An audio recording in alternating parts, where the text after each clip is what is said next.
For the past several years, I've been trying to understand what's going on culturally, socially, economically, politically, religiously. And my thinking was, okay, if I can understand what's happening now, then maybe I can have an idea of what direction all of this is leading into and just be better prepared for the future, for what's coming. Okay, but I just realized that we don't know what's coming. We've got so many technological changes happening right now, and those technological changes are driving social changes, and this is all new. We're going off into uncharted waters here, new territory. Okay, and it's funny though, because I was thinking about back in the 1980s, we were so certain of everything back then. I mean, it's just how things were. We're the good guys, a republic, representative democracy, and the political divide at the time. Should we spend more money on the military or more money on social programs? Should taxes be a little bit higher or a little bit lower? I mean, that was pretty much it. And the technology was finally just showing up that everybody dreamed of back in the 50s and 60s, the driverless cars and the handheld wireless communication devices and laser beams and robots that cleaned your house. It was finally there. I mean, it needed work, it was rough, but we could actually see it. Okay, and we were just all so optimistic about that. The future is going to be great. Well, now that that technology is actually here, okay, the bugs are being worked out, and we've got self-driving now. Okay, we're beginning that dreamed of future. But it just isn't turning out like any of us expected. Okay, and that's part of what's driving me to wonder, okay, where is this going now? Where we're at wasn't where we were expecting to be, so what about the future? Okay, well, nobody's been here before. This is new territory. Okay, we couldn't have predicted that social media was going to have the social effects on people that it has had. And here we are now, okay, driverless vehicles. Okay, a company in Texas, right now they're prototyping a truck without a driver. It's already running a truck route back and forth between, I think, Dallas and Houston, a couple of the cities there. All right, so it's there. And they're going to be able to scale that up quickly once they work out all the bugs. All right, what's that going to do for the over 3 million truck drivers here in the U.S.? And all of the other delivery drivers. And then what's AI and automation going to do for the tens of millions of other workers? Okay, so there's about to be a lot of changes. And those changes just aren't looking very good. While at the same time, okay, we've got unprecedented technological changes. They're undoubtedly going to drive unprecedented social changes. But then we've got the demographic situation. Okay, almost every Western nation, the populations are declining. Okay, and in a lot of nations rapidly. We have no idea what that's going to do. We don't have a model for that one. Okay, so what happens when companies and governments and everything else just decline from now on? They get smaller.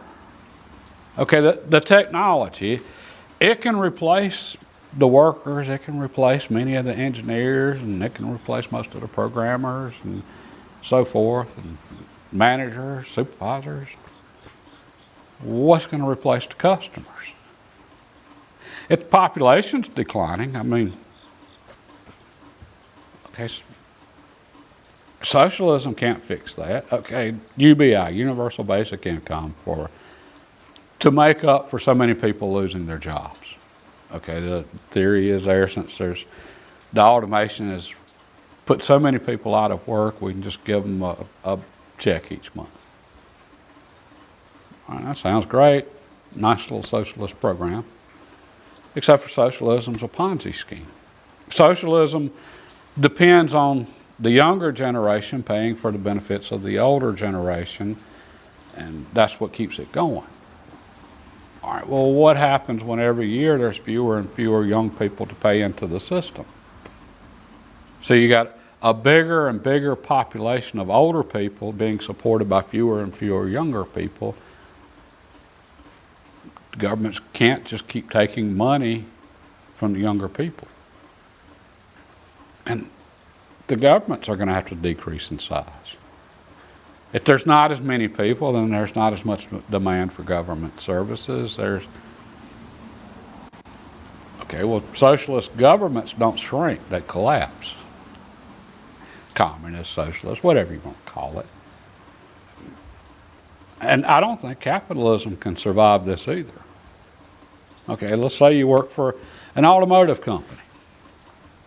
All right, well, every year your sales are going to be less and less and less because there's fewer people, fewer customers. Okay, what does that do for your stock price? I don't know. How would that be working at a company where you know you're never going to advance and you're probably just going to be replaced one day, no matter what your position is? Or best case, you're the CEO. Okay, so the company just keeps shrinking because of population decline. At the same time, fewer people needed because of advances in technology. And then at the end, you're just standing there by yourself as CEO, just surrounded by machines, and everybody else is gone. That's not winning. So that would be horrible. Not that it would ever get down to just one person, but there won't be many. We don't have models for any of this. All of this is new, uncharted territory. Okay, and within all of this, all of the changes that are coming and occurring, there's going to be opportunities, but there's also going to be hardships, and who ends up where, who knows. Nobody can predict how this is going to play out. And some people will make good decisions and get lucky and be in the right place at the right time, and a lot won't. I mean, that's just chaos and uncertainty. That's what we get.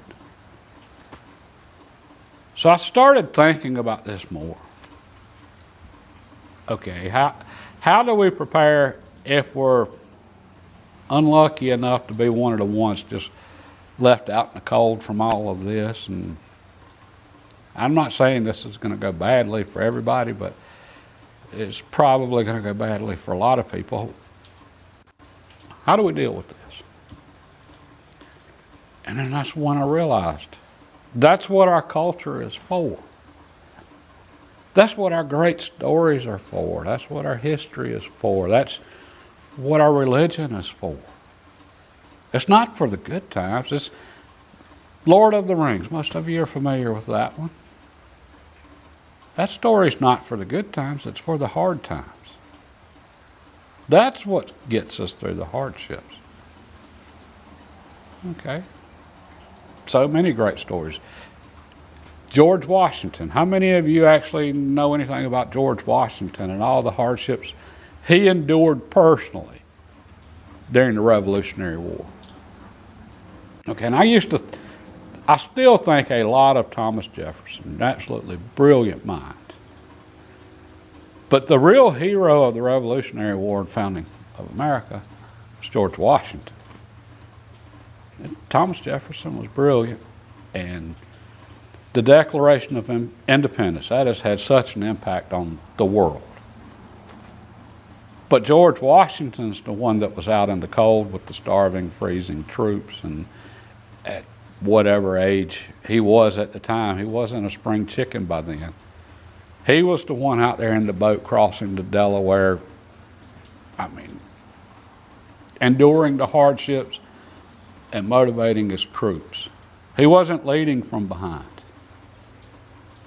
He was the one out there suffering with them. Okay, that's a hero. And history, fiction are great literature. We can see this everywhere. Okay, well, then we end up, I don't know, I guess during the 60s, that's when the anti-hero became really popular. Okay, well, the anti-hero, the bad guy that does some good things. That's great during great times. But during the really hard times, that's when we need the actual heroes. Okay, and that's when we need our religion.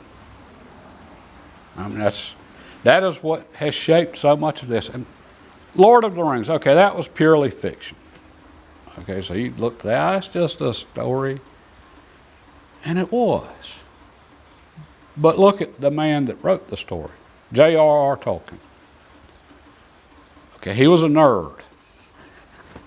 He was making up his own languages for fun as a kid. Okay, he was a nerd, very smart. He was literally a choir boy. All right, devout Christian, Catholic. Okay, but he also enlisted and went and fought for the UK, Britain, in World War I. Okay, so even though he was weak, even though he was a nerd, he still went and fought in the Battle of the Somme. Okay, so thousands killed. He had a little group of friends when he was in school that they had their own little secret club, and I forget how many were in the group, but after World War I, only 2 of them survived, him and another friend. I mean, it was brutal. He survived that. And what got him through that was his faith. Okay, those experiences are what led him to write Lord of the Rings. He could draw on all of that. And you can see so much of that in that story.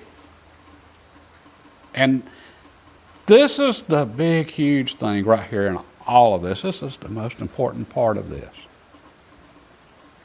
What we get from Christ, from our religion. And this is what makes heroes. Is saying, okay, I really wish these hard times hadn't have fallen on me.